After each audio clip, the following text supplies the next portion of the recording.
ষষ্ঠ শ্রেণীর স্নেহের শিক্ষার্থীরা, আজকে আমি তোমাদের কাছে 21 অধ্যায় অনুপাত ও সমানুপাতের প্রাথমিক ধারণা ও নিজে করি 21.1 এই অধ্যায়ের কিছু অঙ্ক নিয়ে আলোচনা করব। তোমরা এগুলো দেখতে থাকো। ষষ্ঠ শ্রেণীর প্রিয় শিশু শিক্ষার্থীরা, আজকে তোমাদের কাছে আমি 21 অধ্যায়ের অনুপাত ও সমানুপাতের প্রাথমিক ধারণা এই সম্পর্কে প্রথমে দু এক কথা বলবো। তোমরা এগুলো ভালো করে দেখো, তারপরে 21.1 নিজে করি এই অধ্যায় সম্পর্কে আলোচনা করব। তোমরা দেখতে থাকো। প্রথমেই অনুপাত ব্যাপারটা কি সেই সম্পর্কে একটু বলি। দেখো, দুটো সমজাতীয় রাশির একটি অপরটির কত গুণ বা কত ভাগ তার তুলনা করাকে অনুপাত বলে। অনুপাত একক বর্জিত থাকে। একে সাধারণত এইভাবে এই চিহ্ন দিয়ে প্রকাশ করা হয়।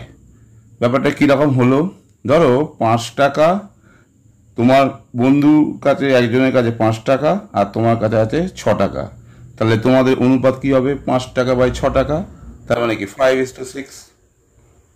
এই যে ইস টু, এইটাকে আমরা এই চিহ্ন দিয়ে প্রকাশ করি। একইভাবে কেউ যদি বলে কারো বয়স 6 বছর আর একজনের বয়স 4 বছর, তাহলে তাদের অনুপাত কি হবে না 3:2, অর্থাৎ 6/4। তাহলে এখানে একটা জিনিস দেখছো যে দুটো এক জাতীয় রাশি হতে হবে। বয়স হলে দুজনকারই বয়স, টাকা হলে দুজনকারই টাকা হতে হবে, সময় হলে দুজনকার একই সময় হবে, তবে দুজনকার ভাগফল যেটা হবে সেটাকেই আমরা বলবো তাদের অনুপাত। এই অনুপাতে যে সংখ্যা দুটি থাকে তাকে অনুপাতের পদ বলে। প্রথম পদকে পূর্বপদ বা লব, দ্বিতীয় পদকে উত্তর পদ বা হর বলে। তার মানে যদি বলে যে 5:6 যদি অনুপাত হয়, তাহলে 5কে বলবো আমরা লব বা পূর্বপদ, আর 6 তাকে বলবো আমরা উত্তর পদ বা হর। তারপরে দেখো, বিশেষ বৈশিষ্ট্য কি বলা যেতে পারে, কোনো অনুপাতকে লঘিষ্ঠ আকারে প্রকাশ করার জন্য অনুপাতে পূর্বপদ ও উত্তরপদকে শূন্য ছাড়া একই সংখ্যা দিয়ে ভাগ করা হয়। যেটা বলছিলাম, ধরো 8:6, একে আমি লঘিষ্ঠ আকার মানে ছোট আকার প্রকাশ করবো, তাহলে করতে হবে কি 4:3 হবে, অর্থাৎ দুজনকেই যা করবে এক দিয়ে। দেখো, এক্ষেত্রে আমরা 2 দিয়ে ভাগ করি। 2 দিয়ে ভাগ করলে কি হবে? 4 দুগুণে 8, 3 দুগুণে 6, তাহলে 4:3। অর্থাৎ এটাকে যদি লঘিষ্ঠ আকারে প্রকাশ করতে হয়, উভয়কেই 2 দিয়ে ভাগ করতে, তবেই লঘিষ্ঠ আকারে হবে। বুঝতে পারলে তাহলে? নেক্সট, এবার আমরা বলবো যে গুরু অনুপাত বলতে কি বোঝায় এবং লঘু অনুপাত বলতে কি বোঝায়। তোমরা ভালো করে দেখতে থাকো। দেখো, গুরু অনুপাতটা কি বলছে, কোনো অনুপাতের পূর্বপদ উত্তর পদের থেকে বড় হলে, অর্থাৎ যদি অনুপাতের মান 1-এর থেকে বড় হয় তাকে বলা হচ্ছে গুরু অনুপাত। যেমন দেখো 5:3, 4:1, 5/3, 5/3 মানে 1-এর থেকে বড়, 4:1 সেটাও 1-এর থেকে বড়। তাহলে এই রকম যদি থাকে, এছাড়া তুমি আরেকটা বলে, তুমি যারা বলে স্যার আমি এটা বলবো 7:4, হ্যাঁ সেটাও হবে। অর্থাৎ এমন একটা অনুপাত বলবে যার মান দেখবে 1-এর থেকে বড়, সেটাকে বলবো আমরা গুরু অনুপাত। বুঝতে পারলে? এই যে অনুপাতের মানটা 1-এর থেকে বড় হবে। তাহলে লঘু অনুপাতটা কি? একই রকমভাবে যদি অনুপাতের মান <1 বলে, বা যদি পূর্বপদ উত্তর পদের ছোট হয়, তুমি এটাকে এটাও বলতে পারো লব যদি হরের থেকে ছোট হয়। সব একই রকম, কিন্তু অন্যভাবে বলা।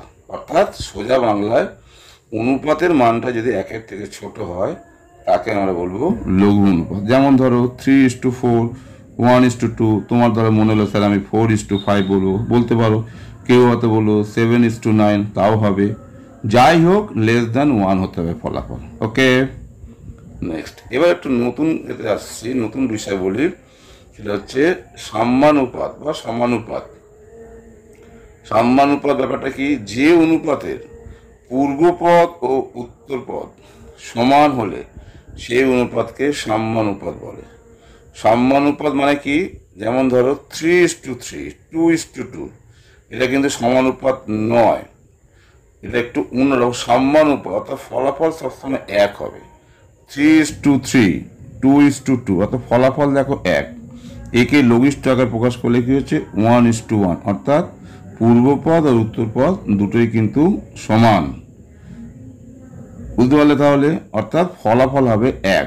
এক হতে গেলে তাহলে নিশ্চিতভাবে লব আর হর দুটোকেই সমান হতে হবে, বা পূর্বপদ উত্তরপদ যাই বলো না কেন দুটোর মানই সমান হতে হবে। এবার আমি বলবো ব্যস্তানুপাত। ব্যস্তানুপাত ব্যাপারটা কি?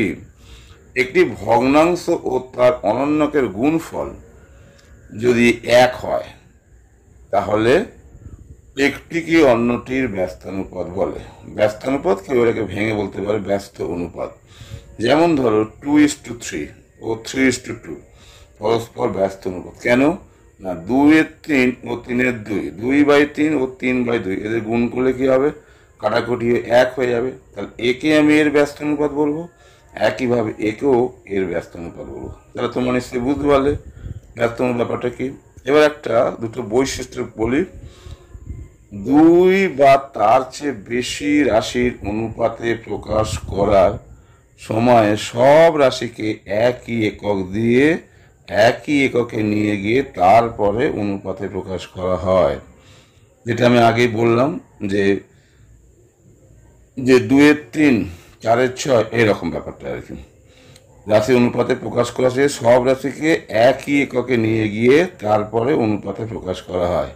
যেমন ধরো একজনের বয়স ধরো 2 মাস আর ধরো 1 বছর, তাহলে কি করতে হবে না 2 বছর আর 1 বছর মানে 2 মাস আর 1 বছরের অনুপাত যদি কি করতে হয় না 2 মাস আর 1 বছর করতে হবে তাকে কত মাস না 12 মাস, অর্থাৎ 2 মাস বাই 12 মাস মানে 1/6। এইভাবে ব্যাপারটা। ধরো একটা ঘন্টা দিয়েছে, একটা মিনিট দিয়েছে, তুমি যদি অনুপাতে প্রকাশ করতে হয় দুটোকেই হয় ঘন্টায় নিয়ে যাও বা হয় মিনিটে নিয়ে যাও। যা করবে লবে যা একক থাকবে ভরে তো তাই একক থাকবে। ব্যাপারটা এইরকম। নেক্সট বলছে একটি গুরু অনুপাতের ব্যস্ত অনুপাত লঘু অনুপাত। স্বাভাবিক। ধরো 2/3 যদি লঘিষ্ঠ আকার হয়, লঘু অনুপাত হয়, তাহলে তার অনন্য কি হয়ে যাবে না ব্যস্ত অনুপাত কি হয়ে যাবে না 3/2, তার মানে কি একের থেকে বড়, অর্থাৎ গুরু অনুপাত। সেটাই বলছে আর কি, একটি গুরু অনুপাতের ব্যস্ত অনুপাত হচ্ছে লঘু অনুপাত। তাহলে 3/2 যদি গুরু অনুপাত হয় তার ব্যস্ত অনুপাত হয়ে যাবে 2/3, সেটা একটা লঘু অনুপাত। ওকে।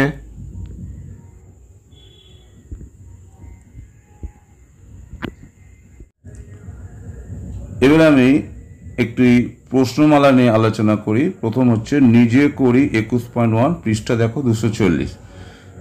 ঘরের আয়তক্ষেত্রের মেঝের দৈর্ঘ্য বলেছে 8 মিটার, প্রস্থ বলেছে 5 মিটার। তাহলে দৈর্ঘ্য আর প্রস্থ অনুপাত কত হবে দেখো, 8 মিটারকে 5 মিটার দিয়ে ভাগ করি তাহলে হয়ে গেল 8:5। এখানে দেখছো আগে আমি যে বলেছি এটা যদি মিটার হয় তাহলে এটাও মিটার হবে, অর্থাৎ দুটো সমজাতীয় রাশি হতে হয় তবেই অনুপাত হয়ে যাবে 8:5। তাহলে জানতে চাইছি এটা লঘু অনুপাত না গুরু অনুপাত। দেখো 8:5, এটাকে আমরা বলতে পারি একের থেকে বড় অথবা লব হরের থেকে বড়, সেক্ষেত্রে এটি একটি কী হয়ে যাবে না গুরু অনুপাত। বুঝতে পারলে তাহলে?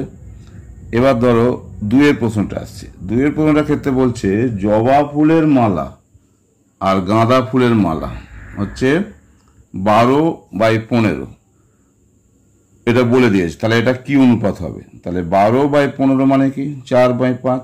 এটা হচ্ছে দেখো <1।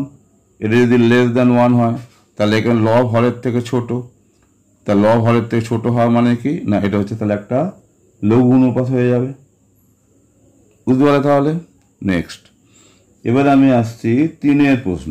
3-এর প্রশ্ন কি বলেছে দেখো, 3-এর প্রশ্নে বলেছে আমার ও সুতোবার বয়সের অনুপাত হচ্ছে 5:6। আমার বয়স 10 বছর হলে সুতোবার বয়স কত? তাহলে আমার বয়স বাই সুতোবার বয়স হচ্ছে 5:6। তাহলে এখানে আমার বয়সটা বলে দিয়েছে 10, তাহলে 10 বাই সুতোবার বয়স মানে হচ্ছে 5/6। 5 2 10 কাটাকাটি করলাম তাহলে হয়ে গেল সুতোবার বয়স সরল করে হয়ে গেল 2 × 6 মানে হয়ে গেল 12/12 বছর। বুঝতে পারলে তাহলে? এবার আমি আসছি 5-এর প্রশ্ন। দেখো এটা একটু অন্যরকম প্রশ্ন। 5-এর প্রশ্ন বলেছে আজ আমরা মোট 10 জন মাঠে খেলতে এসেছি। যদি আমাদের মধ্যে মেয়ে ও ছেলের সংখ্যার অনুপাত 2:3 হয় তবে কতজন মেয়ে ও কতজন ছেলে খেলতে এসেছে হিসাব করে দেখি। দেখো এখানে প্রশ্নানুযায়ী ছেলে প্লাস মেয়ের সংখ্যা হচ্ছে 10, আবার বলে দিয়েছে মেয়ের সংখ্যা বাই ছেলের সংখ্যা হচ্ছে 2:3। তাহলে এটা একটা আমি টেকনিক দিয়ে করার চেষ্টা করি, উভয় পক্ষে 1 যোগ করি। দেখো উভয় পক্ষে আমি 1 যোগ করেছি। তাহলে যোগ করলে যেভাবে যোগের ফর্মুলা, সরল করা ফর্মুলা, তাহলে এটা দেখো হয়ে গেল এইভাবে 2 + 3/3। এবার মেয়ের সংখ্যা বাই ছেলের সংখ্যা দেখো এটা বলে দিয়েছে 10, তাহলে বসিয়ে দিলাম 10। তাহলে 10 বাই ছেলের সংখ্যা হচ্ছে 5/3। তাহলে কাটাকাটি করে হয়ে গেল ছেলের সংখ্যা হয়ে গেল 2 × 3 মানে হচ্ছে 6 জন। আর আমি করব না, কেন করব না? না তাহলে মেয়ের সংখ্যা বার করতে সহজ, মোট সংখ্যা যদি 10 হয় তাহলে 10 থেকে 6 বাদ দেবো, 10 থেকে 6 বাদ দিলে 4, অর্থাৎ 4 জন। তাহলে অঙ্ক যে আমার ঠিক হয়েছে না ভুল হয়েছে, আমি বিকল্প কিভাবে উপায় এটাকে টেস্ট করব?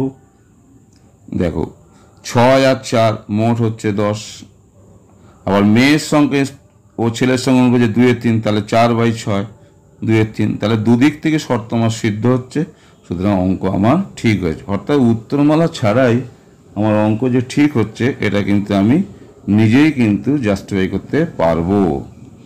এবার কোশ্চেন 6 একই রকম প্রশ্ন, এটা তোমরা নিজেরা করবে। তাহলে আজকে আমি তোমাদের কাছে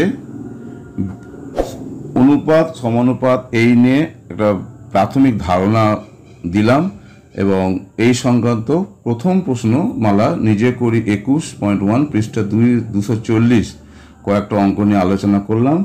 তোমরা যে অঙ্কগুলো করলাম এগুলো তোমরা হোম টাস্ক হিসাবে নিজে করবে। আশা করি প্রাথমিক ধারণা তোমাদের ভালোই হলো, তোমরা প্র্যাকটিস করো, তোমরা সফল হবে এই কামনা করছি। তাহলে আজকে আমি এখানে শেষ করলাম।